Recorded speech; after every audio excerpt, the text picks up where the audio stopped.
Economy तो Turkey की मुश्किलात में है।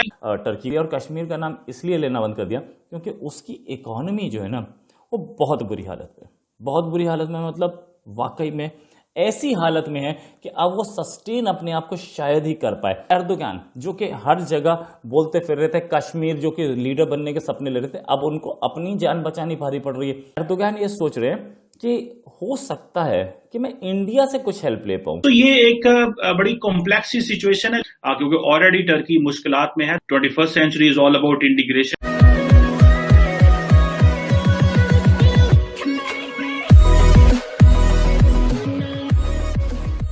नमस्कार दोस्तों। अब अगर आपने एक चीज नोट की हो ना, तो अगर आप पिछले 1 साल 2 साल 3 साल से अगर देखो तो जिन जिन कंट्री ने पाकिस्तान को सपोर्ट किया था, अब एक ही चीज का तो कॉन्फ्लिक्ट है।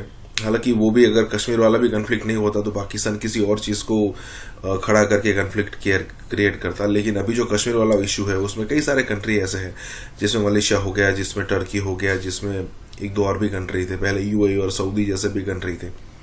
अब देखने वाली बात यह है कि ये सारे कंट्रीज ना अब ये मतलब कश्मीर का नाम नहीं लेना भूल गए हैं।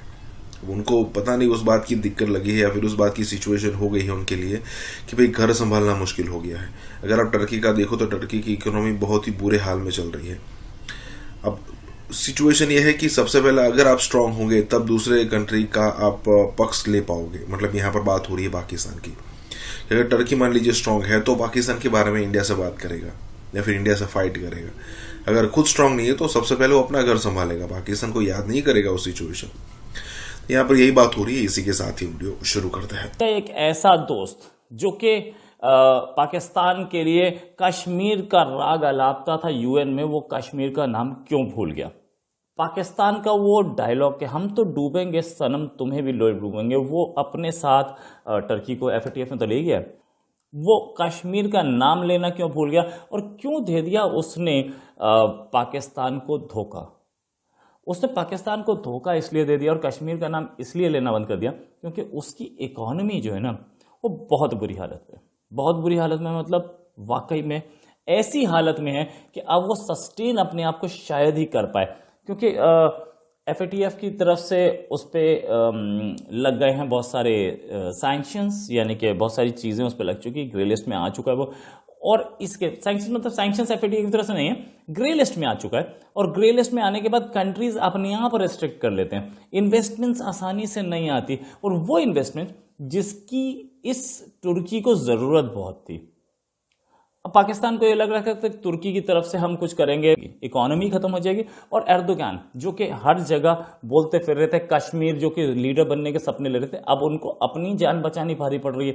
कहाँ वो कश्मीर बोलेंगे, इसलिए भूले वो कश्मीर।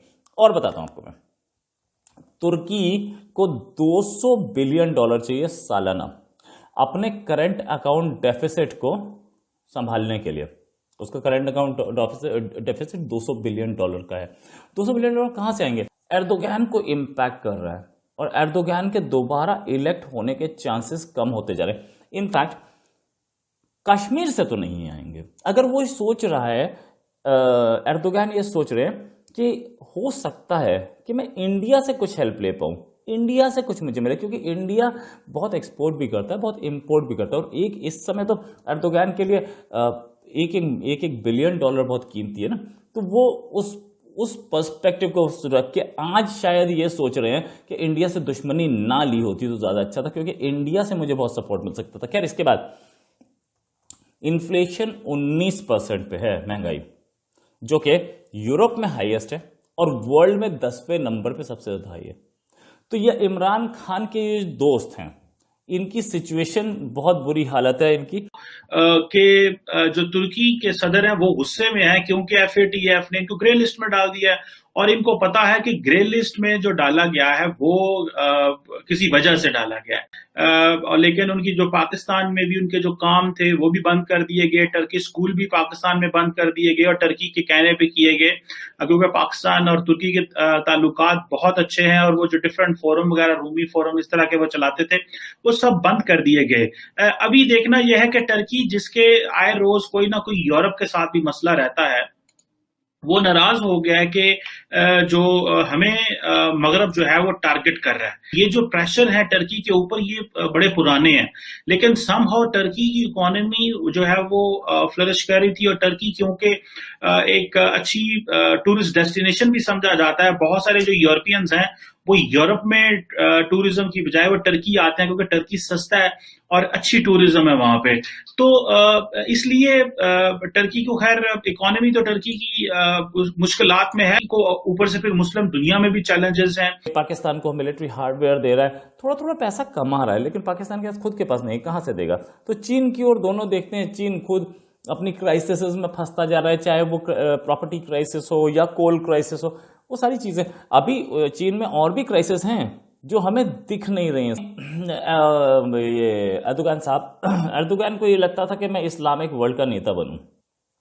अब इस समय लीरा गिर रहा है और बहुत बुरी तरह से, क्योंकि एफएटीएफ में तो आ ही चुका है, उनकी इकोनॉमी टूट चुकी है बुरी तरह से।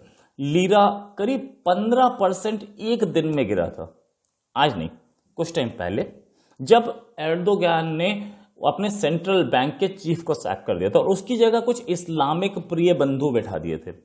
अब इस्लामिक बंधु के बस का है ये काम एर्दोगान ही कर सकते हैं। और ये किन किन लाइंस पे चल रहे हैं? जियाउल हक की लाइंस पे चल रहे हैं, जैसे जियाउल हक पाकिस्तान को चला रहे थे। टर्की को हमेशा से बोला गया सिक मैन ऑफ यूरोप, क्योंकि इसकी इकोनॉमी हमेशा से खराब थी, और इतनी खराब थी कि $1 में कई लाखों लीरा आते थे।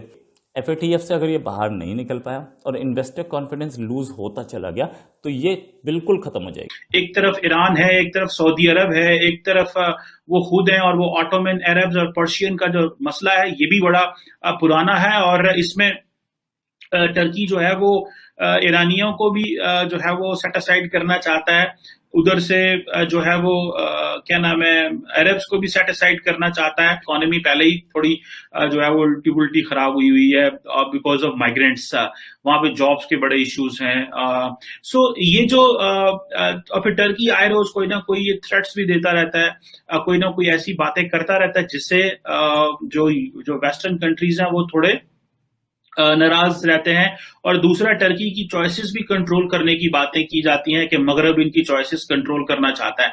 सो ये एक बड़ी कॉम्प्लेक्स सी सिचुएशन है, क्योंकि ऑलरेडी टर्की मुश्किलात में है, तो ये ना हो कि एक और चैलेंज टर्की के लिए इमर्ज हो जाए, because 21st century is all about integration, connectivity, dependence है, इंटरडिपेंडेंस है एक दूसरे के ऊपर। सो surviving this way, being on the age of the Europe, Asia और यूरोप को कनेक्ट करने के वाले से Turkey I think can't afford it, अगर एफएटीएफ और अमेरिकन नई एडमिनिस्ट्रेशन थोड़ा टफ हो।